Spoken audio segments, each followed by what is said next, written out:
The first sign that the highway wanted blood was the deer standing in the center lane, unblinking in the high beams, steam unrolling from its nostrils into rain. Leah swerved their van into the rumble strip, and the deer didn't move, head lifting too slowly, eyes reflecting a silver coin of moon that didn't exist. Henry laughed, shaky, turning the wipers up. "Welcome to the night shift." The radio lost the station mid-chorus and gave them a whisper instead. "Exit 13. They hadn't seen an exit in miles, and the odometer clicked a number Leah didn't like. The sky felt lower in that part of the state. Pines leaned closer as if to eavesdrop. A blue highway sign bloomed out of the wet. Gas food cabin. The cabin part seemed handwritten, the letters bleeding like someone had scrawled them on the metal with a marker in the rain. Henry's phone died at 62% the moment he tried maps.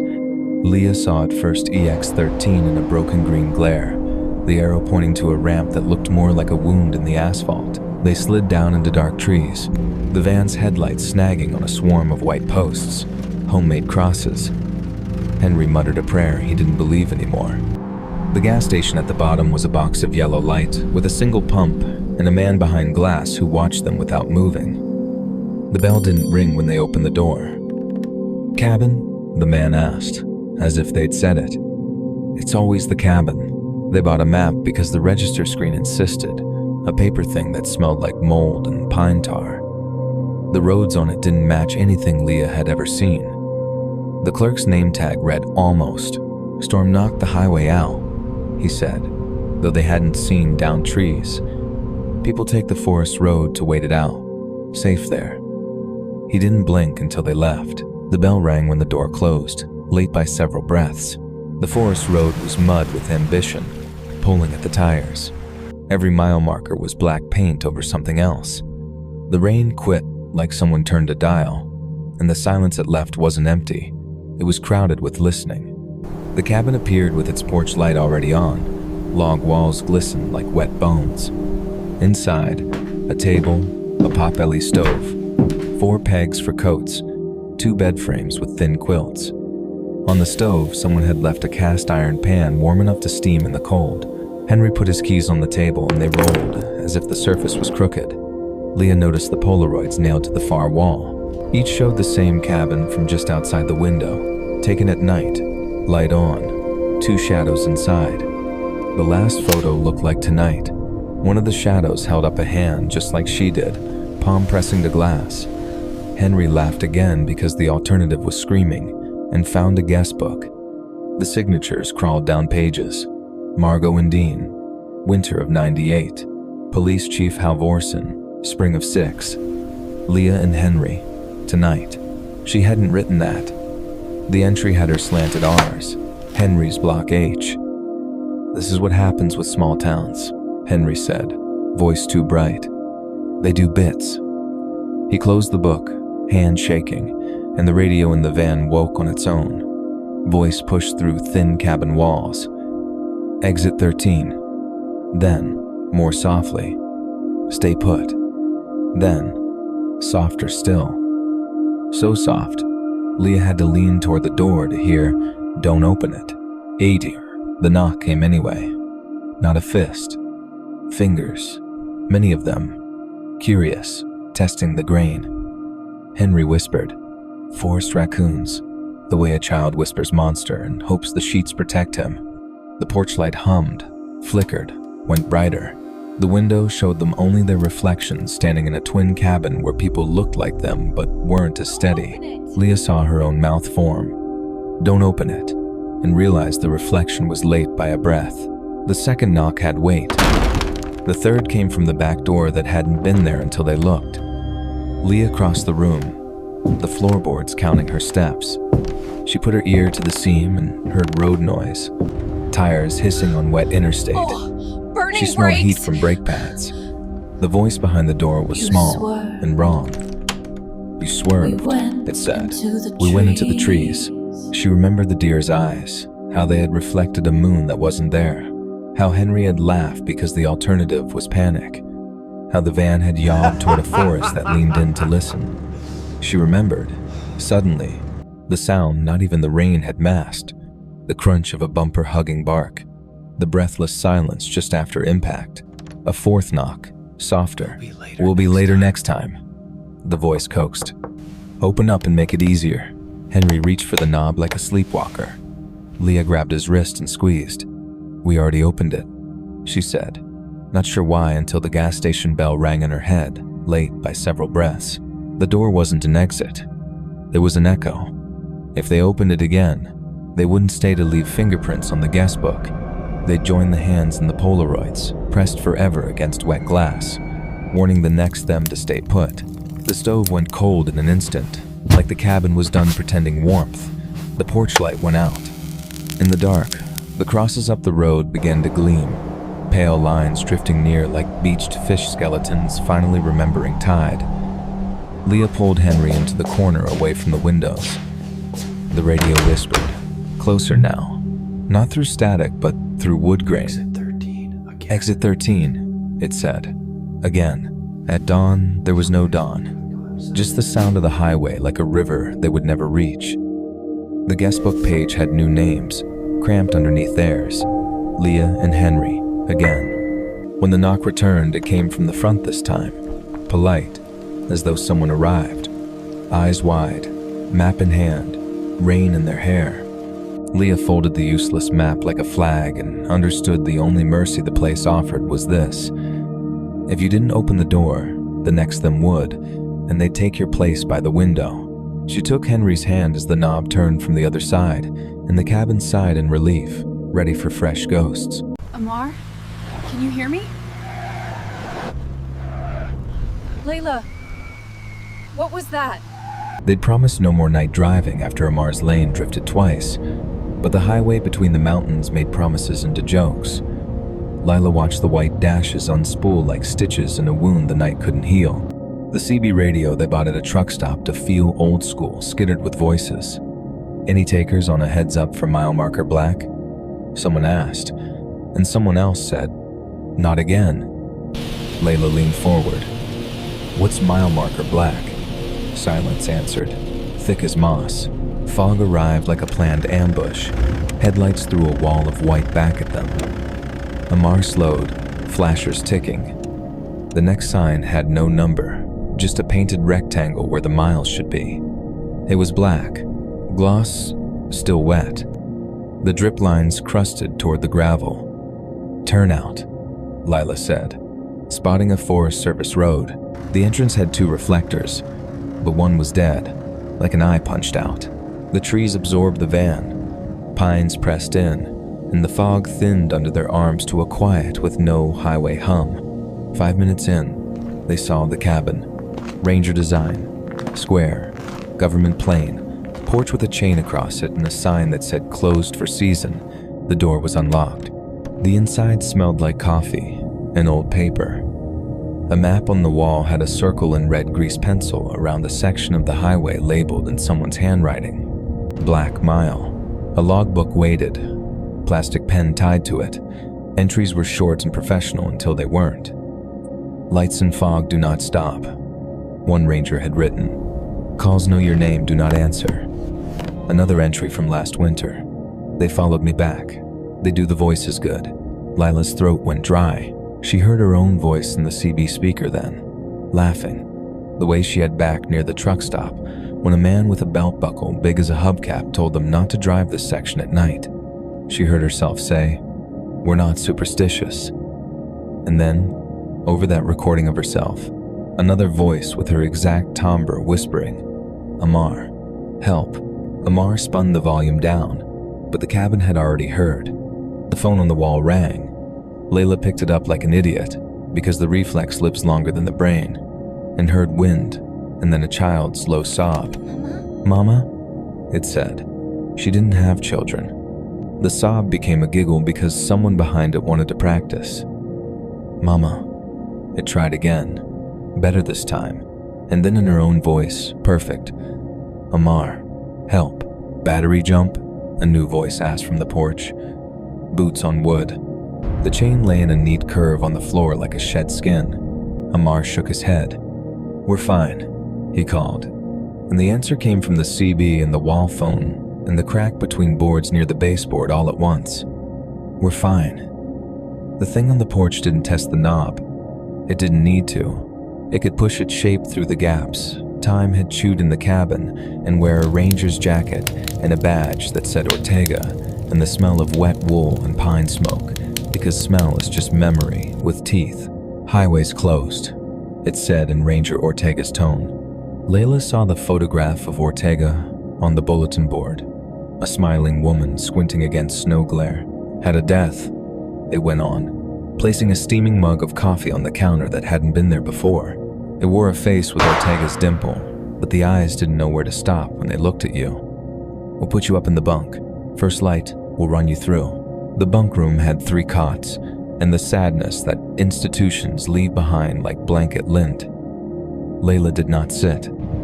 She watched the window glass sweat with their breath and something else's. Amar rubbed his eyes. Maybe we should just... He didn't finish because the CB crackled with a voice that had always meant danger to him. His father, dead 5 years, speaking in a calm he'd heard only at hospitals. Amar, the radio said. Come outside. He went 2 steps before Lila's hand caught his sleeve. It's not him. It's not him, she said, and the radio took her voice. It's not him. The thing wore the words back at them, laughter tucked inside like a blade. They ran for the van. The forest road didn't remember giving itself to them before. It was longer now, steeper, shoulders eroded into shadow. The fog met them at the edge like an agreement. Mile marker black waited with its paint still wet. In the hot gloss, Lila saw a smear where a hand had slid. She recognized her own fingerprints not by shape, but by guilt. The highway became a river of red eyes. Layla merged into the flow like prayer. The CB screamed 3 channels at once. Left lane, left, and we've got a jackknife up ahead. And under it all, a thing that has never driven anything whispering, home. They passed a wreck that hadn't happened yet, a semi on its side, the trailer's ribs showing, a whirl of paper dancing in the road like birds. Amar gripped the wheel hard enough to go white at the knuckles. Don't look, Lila said. She couldn't help herself. She looked. The papers were ranger forms. The names on them were theirs. The AM, PM, clock in the dash hiccuped to 0, 0, and stayed there. The black mile wouldn't end. They passed the same signage 3 times, blue service sign, exit call out to a town they'd never heard of, church billboard, promising hope until Layla understood they weren't moving forward. They were being watched, moving backward by something that wanted to see what fear did to posture. When the deer stepped into the lane, it had too many eyes. When the police cruiser appeared in the mirror, its light bar didn't spin. The lights watched, unblinking. When the next ranger cabin showed up, identical to the last, it already had their van out front. The porch light clicked on. They stopped without deciding to. Lila braced for the same face, the same badge. Instead, the person who opened the door was Lila, older by a night that felt like a year. She held the logbook out like a Bible. It's you. Don't sign, older Layla said. Don't acknowledge it. It needs your handwriting to keep you. Behind her, older Amar scribbled their names anyway, because people always want to prove they were here. The Black Mile feeds on record. CB recordings, logbooks, painted signs. Your own voice played back to you until your throat forgets which syllables were original. Layla took the pen from older Layla and set it on the porch where the rain could get it. Then she stepped back. Then she closed the van door. The highway accepted the sound like an offering. They drove until the fog grew bored. Dawn arrived with a weak shrug. A real mile marker appeared, white, with a number that meant they'd put the worst behind them. The CB died.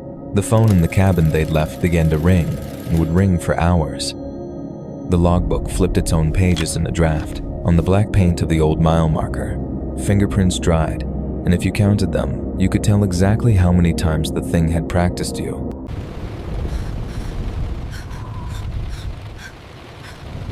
The reflectors woke up first. Maya saw it before Dev did, how the little cat-eye studs along the shoulder blinked when the high beams hit, then kept glowing after the lights moved on, as if something beneath the asphalt had taken an interest. Rain combed the night in silver threads. The interstate unspooled through pine that pressed close, the median a ditch full of black water. Next exit, gas, Dev said. And the green sign did that trick where the number vanished in glare and came back different. The ramp was steeper than ramps should be. The gas station waited in a bowl of dark trees. One pump, one flickering sign, one office with a 90s calendar still on the wall. An old man stepped from behind the register like he'd been staged there. "Don't stop on the shoulder out there," he said before hello. "They like the shoulder." "Who?" Maya asked, but he rang up a map and slid it across. 4 service grid, pencil marks like tally cuts. "If you run lights, don't run them steady," he added, as if offering good coffee. "Blink them when the trees lean." Back on the highway, the rain switched directions twice without changing wind. Dev set the wipers to max. The reflectors glanced at them, glanced behind them, and then stared too long. At mile 212, a washed-out sign leaned into the lane, Detour Service 5. The arrow pointed into pine. "We're not," Maya said. The road made the decision for them, pushing the van a foot sideways, as if a boot had nudged it off the seam. The shoulder guttered into damp dirt, dark as motor oil. The service road pitched them into forest where sound carried wrong. Every crunch of gravel under their tires sounded like it came from behind them, or under the van, or from just ahead. Reflectors arrived without posts. Circles of yellow hung between trunks like coins on strings. "Not ours," Dev whispered. "They put these in for..." "What?" The circles swiveled to follow the van. The cabin sat back in a hollow where fog had congealed into something with borders. Porch light on, door ajar, held by a boot wedged under it. The boot had no foot in it. Inside, a maintenance table with a laminated map, orange vests, a 5-gallon bucket of studs like the ones that lined the shoulder. Only these had hair caught in the adhesive backs and grit black as blood in the dim. A radio crackled. "Unit, you near the Blackwater Bend?" a voice asked.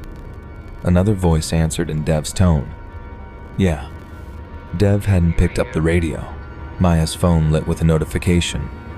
"Unknown camera wants to connect." She turned its screen down, and it vibrated anyway.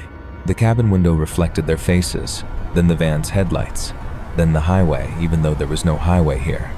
A convoy of eyes marched by, perfect in 2 neat lines, and pressed their faces to the glass.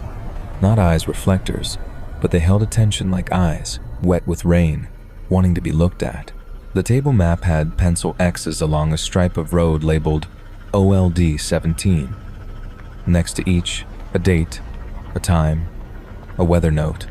Next to some, a single word, stayed. Collecting, Maya thought, marking where drivers had stopped with their hazards ticking. They liked the shoulder, the clerk had said, and she realized they were not deer or cops or thieves. They were a behavior. They were what the road did to you if you stared back. Outside, the studs on the path up to the cabin woke in sequence, like runway lights welcoming a landing. The porch boards moved under weight that wasn't weight. The boots skidded. The door widened. The rain paused, the way a crowd inhales when the show starts. "Blink the beams," Maya said, throat dry. Dev flicked high, low, a heartbeat. The reflectors in the trees winced, their glow squinting down, then dilating wide.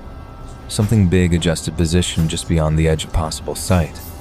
The van's engine coughed. The radio whispered in the gas station man's voice. "Don't run them steady." They ran for the van. The studs along the path woke too quickly. One glowed under Maya's heel and burned, adhesive searing through wet rubber into skin. She yanked her foot free and left the shoe with the stud stuck inside it, cat-eye winking like triumph. In the van, Dev jolted the shifter. The reflectors organized themselves into a path, not back the way they had come, but forward, deeper, 2 lines insisting like guardrails. "They're showing us," Dev said. "Where they want us," Maya said. He picked the third option, the ditch. He punched the wheel right and the van slid off the false runway into the Blackwater. Mud grabbed. Something under it pushed as if helping. The van rocked, Fish belly noises slapping the undercarriage. The reflectors along the ditch's edge brightened, then one by one went out, as if whatever watched had blinked, and when it blinked, you could move. Dev floored it.